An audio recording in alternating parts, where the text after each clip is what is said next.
আসসালামু আলাইকুম বন্ধুরা, সকলেই কেমন আছেন? আল্লাহর রহমতে আলহামদুলিল্লাহ আমি অনেক অনেক ভালো আছি। বন্ধুরা, আজ আমি ভীষণ লোভনীয় একটা রেসিপি তৈরি করে আপনাদের সাথে শেয়ার করব। রেসিপিটার নাম হচ্ছে কাঁচা আমের আমসত্ত্ব। কাঁচা আমের এই আমসত্ত্বটা রোদে দেওয়ার ঝামেলা ছাড়াই খুব সহজ পদ্ধতিতে আমি যেভাবে তৈরি করি সেই পদ্ধতিটাই আজ আপনাদের সাথে শেয়ার করব। আশা করছি পুরো রেসিপিটার সঙ্গেই থাকবেন এবং আমাকে সুন্দর সুন্দর কমেন্টস করে সাপোর্ট করবেন।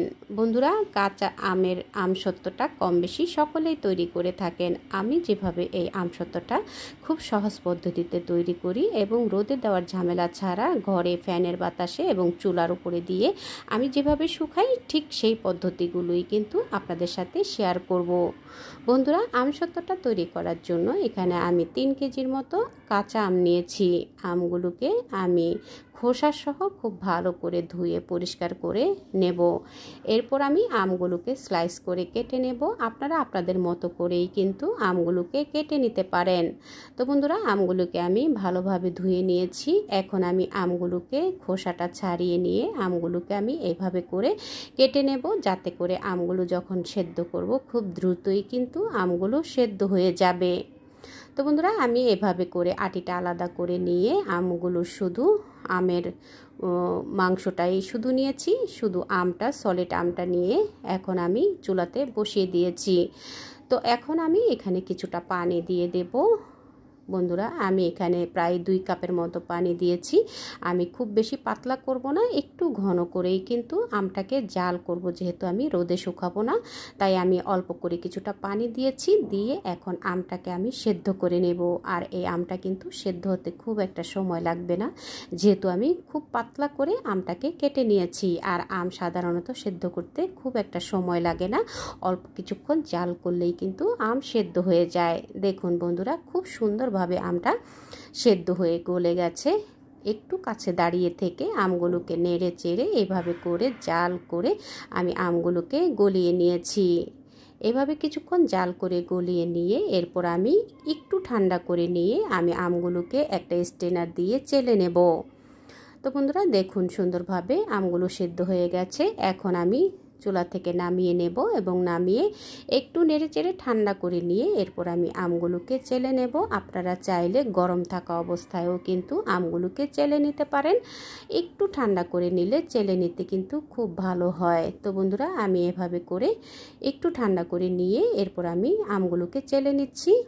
আপনারা আপনাদের সুবিধা মতো গরম কিংবা ঠান্ডা থাকা অবস্থায় এভাবে করে স্ট্রেনারে দিয়ে চেলে নিতে পারেন। তো আমি এভাবে করে চেলে নিয়ে অতিরিক্ত বাড়তি অংশগুলো যেগুলো প্রয়োজন নাই সেগুলো ফেলে দিয়ে শুধু পিউরিটা বের করে নিয়েছি।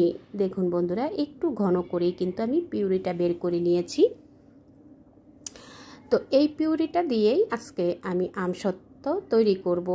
যেহেতু আমি কাঁচা আমের আমসত্ত্ব তৈরি করছি, তো আমি এখানে দিয়ে দিলাম কাঁচা আমের পিউরিটা। দিয়ে চুলাতে একটা প্যানে বসিয়ে দিয়েছি। একটু ননস্টিকের প্যানে আমসত্ত্বটা তৈরি করার চেষ্টা করবেন, এতে করে কিন্তু আমটা তলানি তার লেগে যাওয়ার চান্স থাকবে না।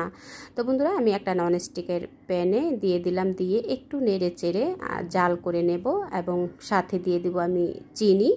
আমি এখানে চিনি দিয়ে আমটা জাল করে নেব। আপনারা চাইলে গুড় দিতে পারেন, তবে যেহেতু কাঁচা আমের আমসত্ত্ব তৈরি করছি, কাঁচা আমের একটা কালার আসার জন্য আমি এখানে কিছুটা ফুড কালার ইউজ করব। আর টক মিষ্টি ঝালটা কিন্তু আপনারা আপনাদের টেস্ট অনুযায়ী দিয়ে দিবেন। আমি আমার টেস্ট অনুযায়ী এখানে 1.5 কাপের মতো চিনি দিয়ে দিলাম।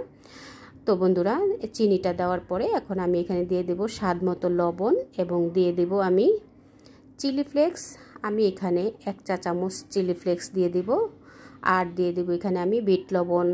একটু বিট লবণ দিলে আমসত্ত্বর টেস্টটা অনেক ভালো আসে। তো বন্ধুরা, 1 চা চামচ বিট লবণ দিয়ে দিলাম। দিয়ে খুব সুন্দরভাবে নেড়ে চেড়ে চিনিটা গলে যাওয়া পর্যন্ত ভালোভাবে একটু কাছে দাঁড়িয়ে থেকে আমটাকে জাল করে নেব।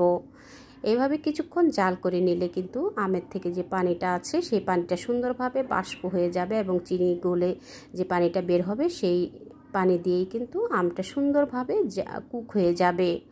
তো বন্ধুরা, দেখুন সুন্দরভাবেই কিন্তু আমটাকে জাল করে নিচ্ছি।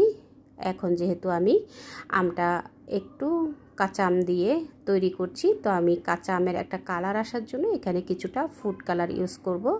1 ফোঁটা গ্রিন ফুড কালার এখানে আমি দিয়ে দিলাম।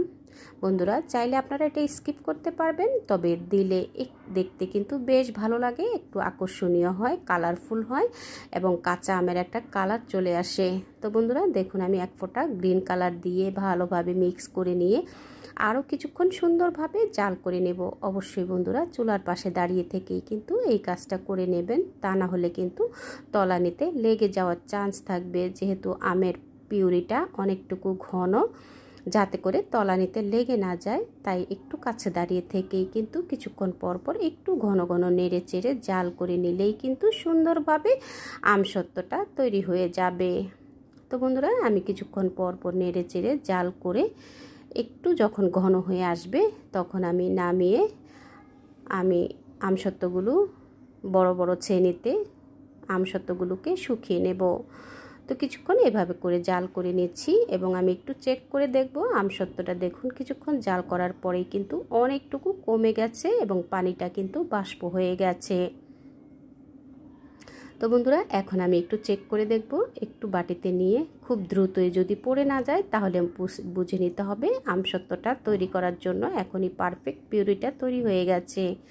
তো বন্ধুরা সুন্দরভাবে আমার আমসত্ত্বর পিউরিটা তৈরি হয়ে গেছে। এখন আমি এরকম স্টিলের বড় থালাতে দিয়ে দেব। থালাতে আমি আগের থেকেই একটু সরিষার তেল দিয়ে মুছে নিয়েছি, যাতে করে যখন আমসত্ত্বটা আমরা তুলে নিতে কিন্তু অনেকটা সহজ হয়ে যাবে। তো এভাবে করে যতটুকু থালাতে ধরে সেই অনুযায়ী দিয়ে আপনারা আমসত্ত্বটা পাতলা করবেন কিংবা ভারী করবেন সেটা আপনাদের উপর নির্ভর করে। আপনারা যেভাবে আমসত্ত্বটা তৈরি করবেন পাতলাও করে দিতে পারেন অথবা আপনারা ভারী করেও কিন্তু আমসত্ত্বটা তৈরি করে নিতে পারেন। তো আমি খুব বেশি পাতলাও না এবং খুব বেশি ভারীও না, সেভাবে করে দিয়ে দিয়েছি। দিয়ে আমি আরও একটা থালাতে এভাবে করে দিয়ে দিচ্ছি।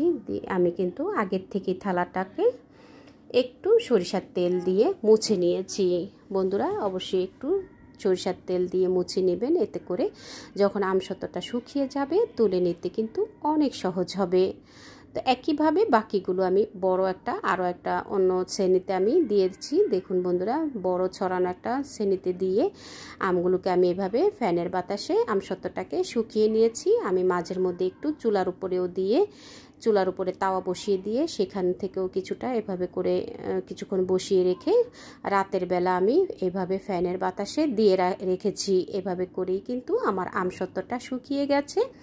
আপনাদের রোদের ব্যবস্থা থাকলে আপনারা কিন্তু রোদেও কিন্তু আমসত্ত্বগুলো শুকিয়ে নিতে পারেন। রোদে শুকালে এক রোদেই কিন্তু শুকিয়ে যাবে। যেহেতু আমার রোদের ব্যবস্থা ছিল না, আমি এভাবে করে ফ্যানের বাতাসে এবং চুলার উপরে একটা তাওয়া বসিয়ে তাওয়ার উপরে দিয়ে আমি আমসত্ত্বগুলো এভাবে করে শুকিয়ে নিয়েছি। দেখুন বন্ধুরা কতটা সহজে ইজিভাবে আমরা আমসত্ত্বগুলো তৈরি করে নিতে পারি। দেখুন খুব সুন্দরভাবে কিন্তু আমার আমসত্ত্বগুলো তৈরি হয়ে গেছে। এখন আমি একটা পিৎজা কাটার দিয়ে আমসত্ত্বগুলো কেটে নেব। বন্ধুরা আপনারা আপনাদের পছন্দ মতো সাইজ করে আমসত্ত্বগুলো কেটে নিতে পারেন। কেটে নিয়ে এইভাবে করে আপনারা এয়ারটাইট বক্সে ভরে সারা বছর জুড়ে আপনারা এই আমসত্ত্বটা সংরক্ষণ করতে পারেন। তো বন্ধুরা দেখলেন তো কত সহজেই আমসত্ত্ব তৈরি হয়ে গেল, কাঁচা আমের আমসত্ত্ব তৈরি হয়ে গেল। আপনারাও এভাবে তৈরি করবেন, প্রিয়জনকে এরকম মজার মজার রেসিপি তৈরি করে উপহার দেবেন। আমি এই আমসত্ত্বটাকে একটু ঝাল টক মিষ্টি করে এই আমসত্ত্বটা তৈরি করেছি এবং একটু গ্রিন ফুড কালার দিয়ে তৈরি করেছি, যাতে করে দেখতে একটু কাঁচা আমের কালার চলে আসে।